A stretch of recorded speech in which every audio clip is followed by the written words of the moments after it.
बातमी नाशिक लोकसभेमधून। नाशिक लोकसभेच्या जागेवरून महायुतीमध्ये सध्या प्रचंड धुसफूस सुरू आहे।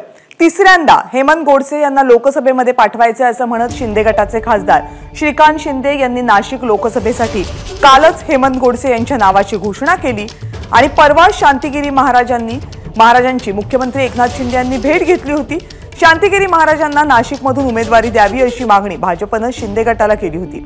असं असताना काल श्रीकांत शिंदे यांनी मात्र हेमंत गोडसे यांच्या नावाची घोषणा केली आणि आता वाद निर्माण होण्याची चिन्ह झाली आहेत। यावरून गिरीश महाजन यांनी प्रतिक्रिया दिली। आपल्या सगळ्यांना हेमंत गोडसे यांना तिसऱ्यांदा लोकसभेमध्ये पूर्ण बहुमताने हे आपल्याला त्या ठिकाणी पाठवायचं आहे।